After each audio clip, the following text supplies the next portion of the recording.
Hi,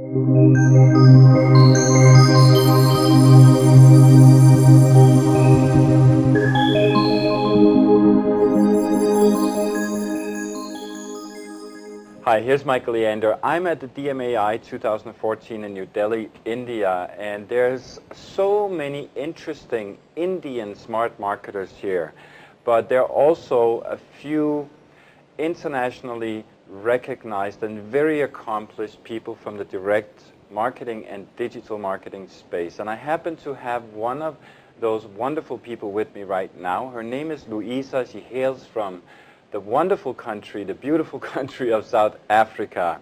But we're not here to talk about South Africa. In fact, we're here to talk about her and her experience related to marketing strategy. So let's start by hearing a little bit about who Luisa is as a starting point. So please. Thank you, Michael. Hi, I'm Luisa Mazinter. I'm the CEO of themarketingsite.com, which is a portal focused on marketing and communications. And I'm passionate about everything to do with marketing, specifically in the digital space, but certainly in terms of driving business results through effective marketing strategies. And that's interesting you mentioned result, because I think, I don't know what your opinion is, but I think when we talk about results, it seems to be a better way to get results that you do good planning, that you have a good strategy in place before you start chasing activities and deadlines. What's your viewpoint on that? Absolutely, Michael. And I think that's part of where businesses go wrong, is that they tend to get sucked into the operational stuff, into the execution of tactics, rather than sitting back and actually looking at what are they trying to achieve, what are their strategic objectives, what are their core business and their financial objectives, and then looking at how are they going to get there. And that's what strategy is. Strategy is actually very simple. Is say, what is my competitive context, who is the market that I'm trying to target, how can I as a business take the value that I can bring to that market more in the best possible way, and then what are the steps I need to take to get there, and then what are the tactics I'm going to use in order to achieve those individual objectives. All right, and is your experience, if you look at South Africa as an example, I know you do a lot of consulting and you're also teaching at one or several universities in South Africa and elsewhere perhaps. What's the deal in South Africa? How are businesses approaching this? Very much the way businesses the world over approach things. Generally what's happened is the world has shifted so fast and so dramatically that a lot of businesses who've been operating in the same models for many, many years, comfortable with it, know what they know what they're going to get, are starting to find that the world has changed, is that consumers aren't behaving necessarily the way they used to. They're not responding in the way they used to the traditional media and to the traditional approaches. So businesses are kind of taking a step back and re-looking their market, re-looking the opportunities, trying to innovate in order to make sure that they are still relevant for the markets that are sort of in markets of now and of the future. That's very interesting, how businesses more or less all over the world behave in more or less the same way. Exactly. Yeah, but I'm thinking about this omnipresence. Yes. And what's your take on the following? I think what I'm experiencing talking to marketers all over the place is a tendency to want to talk about specific channels. And want to talk about, let's do more of this and less of that. Why do you think it is like that? Why aren't we just talking about omnipresence and talking more about consumer behavior and try to align with that?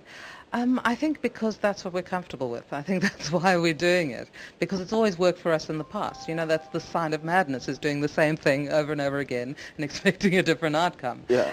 I think the key thing and the reality facing most marketers today is that the environment has shifted because consumers demand more openness, more transparency, more access to companies than they ever have before, because that's what they're experiencing out in the digital world anyway. Yeah. They're also walking around with the means of communication, with the means of production in their pockets. So they've actually entered into a space where they feel they have a right and an obligation to talk about the brands and the companies that they interact with on a daily basis, because that's what impacts on their lives. So I think companies need to take a step back, really relook the market that they're operating in, relook their competitive context, because competitors have come in from industries that traditionally aren't necessarily, haven't always been there, and decide where is the pain point, what's the need that there's a company really can meet in terms of what the market is looking for, and then start to say, well, if that's the pain point or if that's the need, how do I as a business become or position myself as the choice for consumers, for my target market, in terms of meeting that need? And then look at what are the channels that I'm going to use, to communicate in a 360-degree way, omnipresence, being available. What is the story I need to tell? What is my unique selling proposition? And how do I craft that into a story that will be compelling, that customers will find interesting, attractive, and want to engage with? And then what channels do I use to tell that story? And it's the appropriate part of the story for the appropriate channel. It's this whole concept of transmedia storytelling, is don't go and blurt it out there across every single channel the same story, but take consumers on a journey. Understand what their buying process is like and what their customer journey is, and then make sure that they have the right information, the right tools in order to move further along the journey till the point that they become your customers and your advocates, which is ultimately what we want to achieve. Absolutely, and that brings me to another question, and I was just thinking about maybe a new acronym, which I think should be CCCCC, which would be customer centricity, customer experience, and customer care. Yes. So could you talk a little bit about how you think, and also keeping that advocacy point in mind, how companies should be addressing this, especially if you're talking about reinventing, so to speak, how they approach their market? I think that, and again, it comes back to how businesses the world over have structured themselves. Is you have, the marketing department, and then you have the customer service department, you have the sales department, and you have the operational department, and everybody's kind of operated in those silos for many, many years. But what's happening more and more, because media has become so ubiquitous, because it's become so interactive, is what I'm finding, certainly with my clients, is they're needing to collaborate and coordinate in a much more integrated fashion than ever before. They're needing to, the customer service and sales and marketing are needing to work and finance and analytics. All of these departments are needing to talk more, are needing to engage more on an ongoing basis to make sure that the customer need, which should always be at the forefront of their minds, is being met at every touch point that the customer has with the organization.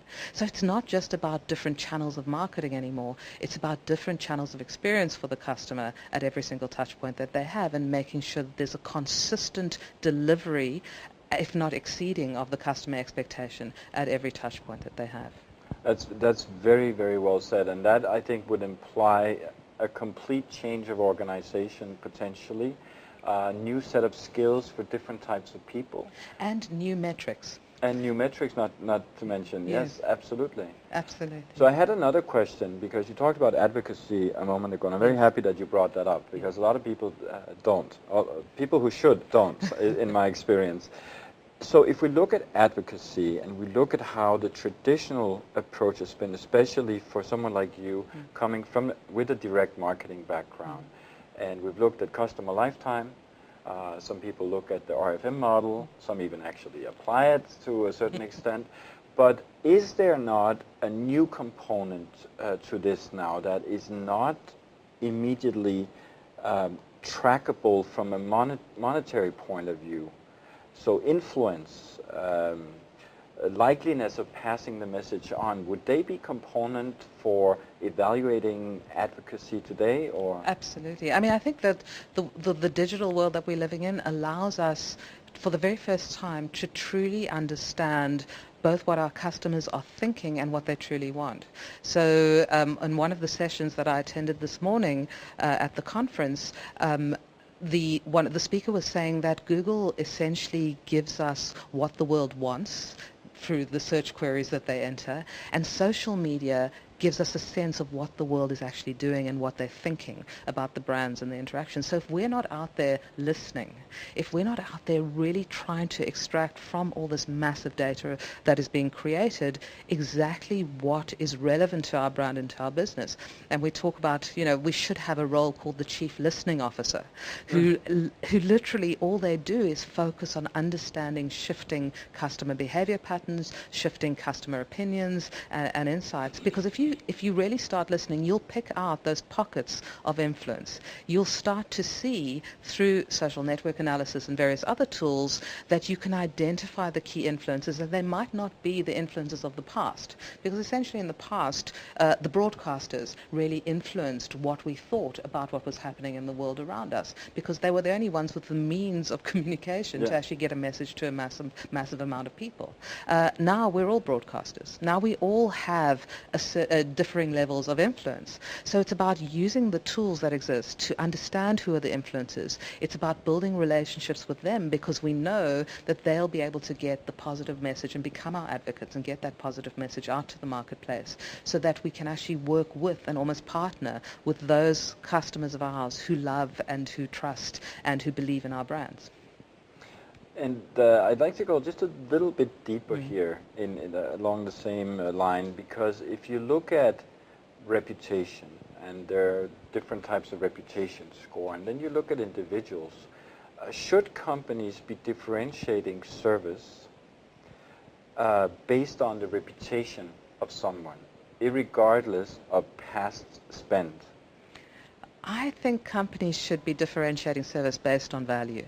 And I think that when we talk about relationships that we build with our customers, it's an interesting term, and we all love to use it as marketers. But what does that really mean in the context of how we engage with our customers?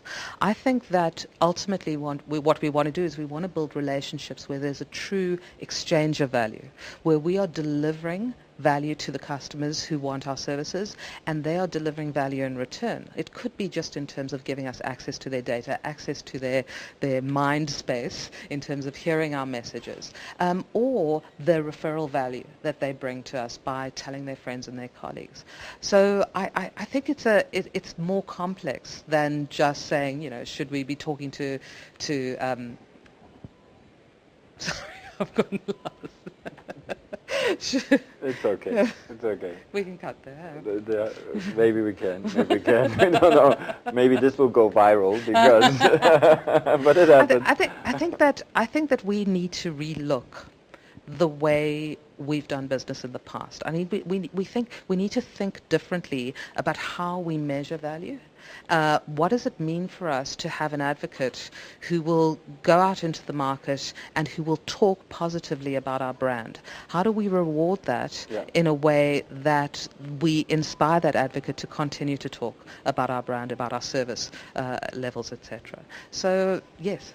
No, I thought that was a great answer, because value is many things, right? It's money. Yeah.